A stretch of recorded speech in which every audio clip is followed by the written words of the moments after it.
Segment 2, Northtown Neighborhood News Magazine, a presentation of Sonny Hirsch and myself. Dial us up on the web at www.ntnm.org. The last 7 years of shows are available. And, thank you to the hundreds of thousands of people that have watched these segments. We do appreciate.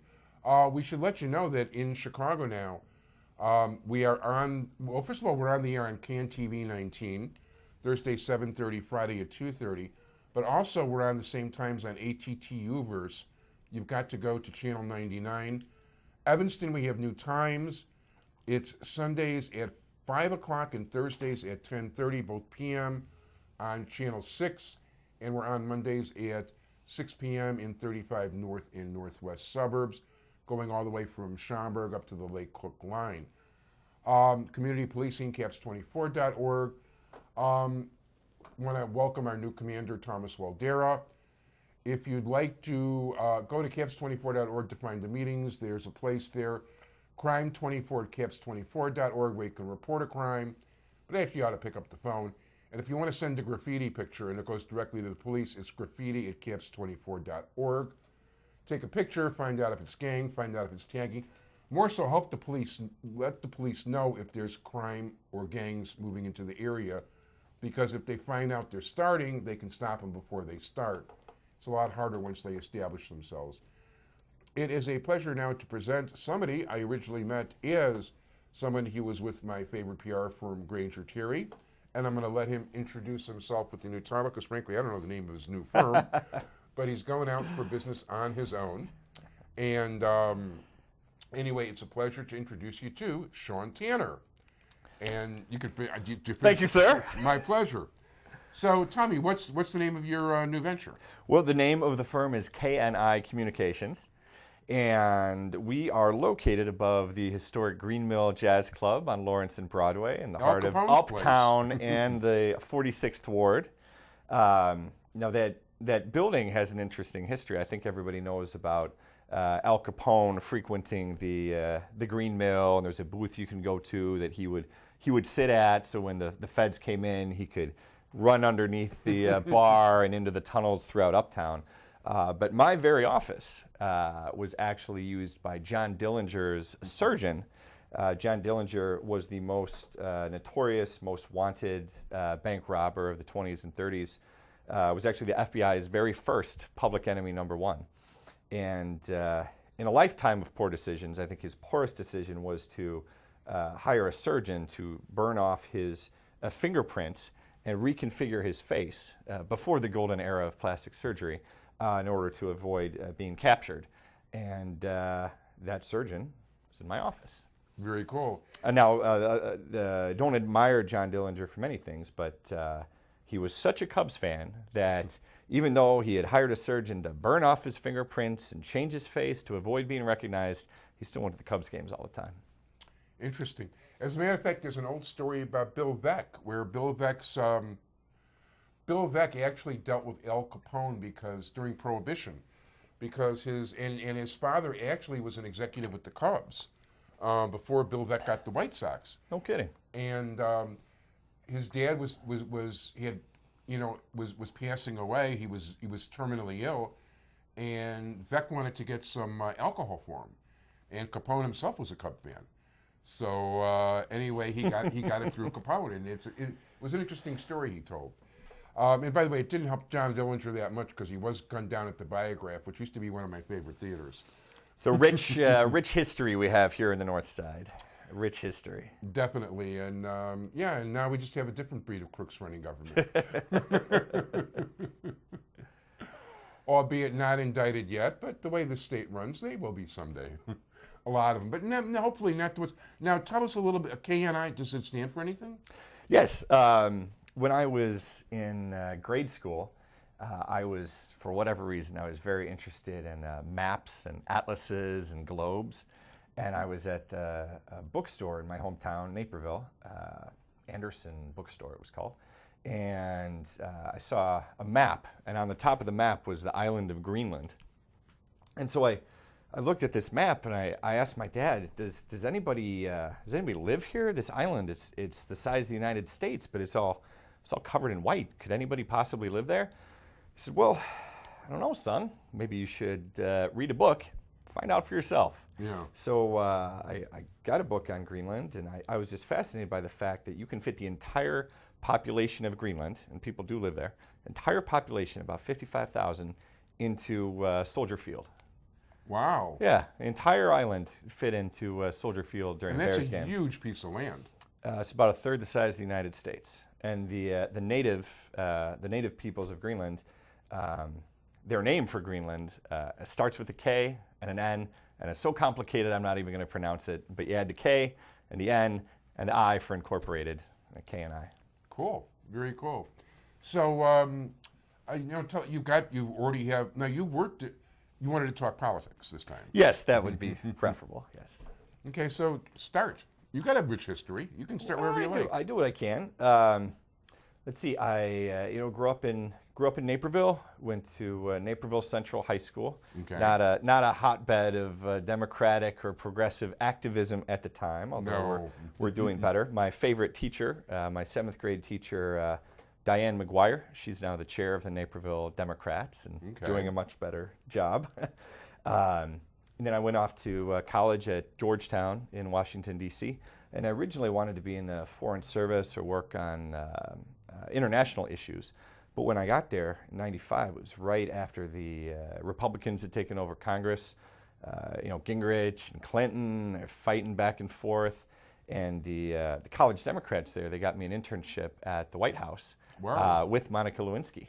Wow. Although we did not run in the same circles. But that was just a fascinating time. It was a fascinating time to be in Washington, D.C. And, after a while I said, the international relations stuff is interesting, but, what I really want to do is be a professional Democrat. So, however many years later it is, here I am. When I got back from Georgetown, I moved back to Illinois. I worked on the Illinois House Democrat staff for a couple years. Met a lot of good people there. And by 2004, I was on the Obama Senate staff in running DuPage. So I ran his DuPage operations. And one day, the campaign manager, he called me up. He said, "All right, you're in charge of DuPage. We got a few days where we want Obama to be in DuPage. Get out the vote there. The second biggest number of votes of any county in Illinois. So think of somewhere good to have him." So I thought, I don't know, how about my old high school, so I can impress all the teachers who just remember me for partying a little bit too much.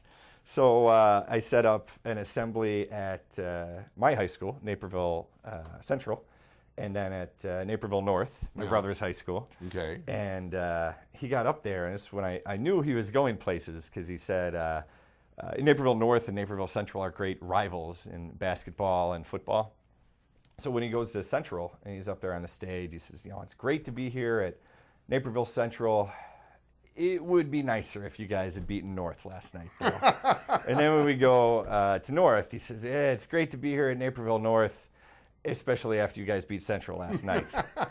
And so this is amusing, and I don't mean to be self-aggrandizing, but I guess I'm trying to get clients, so maybe I should be.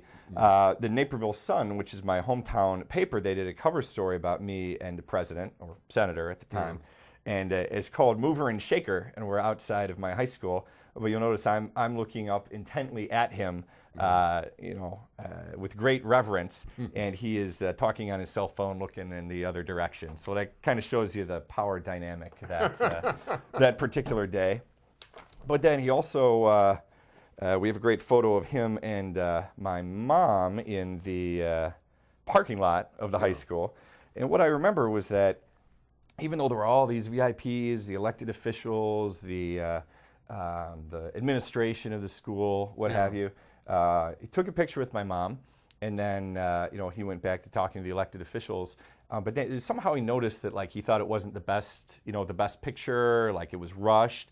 So he said, "Excuse me," to everybody, and he walked over to my mom, and then he said, "Would you like to take another picture? Maybe we get a better background or what have you." Yeah. So very nice of him. Yes. And I was on the 2008 Obama campaign staff, and it was my job to try to bring everybody. We divided the state up to different regions. For example, downstate Illinois, we would send people to Missouri. I had a good chunk of northern Illinois, and my job was to get community organizations, elected officials, volunteers, what have you, over to Iowa to win Iowa. So we won Iowa by over 10 points, got about 4,000 people to go, some from as far as, Evanston out to Des Moines, Cedar Rapids, 10-hour round trip in a day. So that was a lot of fun. I've worked a lot of local campaigns. I was Joe Moore's campaign manager. Was a great elected official. And I don't mean to boast, and a frequent guest on the yes, show, by that the is way. true. I believe in 2007, the victory margin was 1 point. And then when I was at the helm, less than 100 votes. Well, that's true. And then in 2011, when I may have been at the helm, it was 44 points. So I've been known to win an election or two. No, that sounds cool. And you've got in Manfred, you've got an alderman nearby that you've won with recently. Yes. Worked with Alderman James Kappelman, our new alderman. Who was in a highly contested race that went to a runoff. That was a tough race. It took our all. There were a couple of people worked on the campaign with me. Lauren Peters was the campaign manager, and Tressa Fair is Alderman's chief of staff. In touch with Lauren, and we actually tried to get Kappelman on the show because I had about 3 or 4 of the candidates on the show. Oh, back during the election? Yeah. Oh, okay. So no, I never did get Kappelman on the show. It didn't work out. Well, let me know. Well, so get him on now. Yeah. So this is one of the pieces we did for him. It was a tough race. I mean, we probably sent out 10 mailers. The other side, they sent out 10 mailers. It was a hard-fought battle. Yeah, I believe it's actually pronounced Phelan. Molly Phelan. Well, you're the Irish guy, so you better know how to pronounce it. I do what I can. So yeah, going into Election Day, I don't think anybody knew what was going to happen, but we ended up winning double digits in that one too. That's a pretty good win. So yeah, 2011 was a good year. Yeah. Now there was another picture you wanted to show because we're starting to run out of time. Oh, so. Sure. Well, I just have to say, of all the elections that I've worked on, right, the one I am most proud of is my father's election just a few weeks ago. Now, he was not running for elected office, but Alderman Moore and Alderman Kappelman and a few other aldermen, they have a process called participatory budgeting in their wards where the voters themselves get to decide how to spend approximately $1 million in taxpayer funds. Do you want a new park? Do you want to improve lighting, et cetera? And he, so he had proposed a project to take a dangerous intersection, make it a safer intersection, and add some parkland. So, I thought he had gone through a lot for me, helping put me through college, what have you. He's obviously clearly a victim of the poor fashion and grooming sensibilities of the 1970s. So he's suffered quite a bit, so I took it upon myself to run this campaign. Very cool in those days. So I took it upon myself to run the campaign to support the project that he supported. Did some mail. So actually went to Nancy Kazak, who's a state rep and lives in my precinct, but apparently at a different address now. Oh well. And we won over 80% of the vote, and so the project will be funded, and the intersection will be improved. Congratulations. At this point, I want to thank you very much, Sean Tunner. Thank you. If people would like to contact you, info@KNICommunications.com, www.KNICommunications.com, 312-576-8822, or go to the office atop the Green Mill. Very cool. Thank you very much, Sean. And I want to thank my entire technical crew, Sonny Hirsch. Thanks for joining us, everybody. Bye-bye.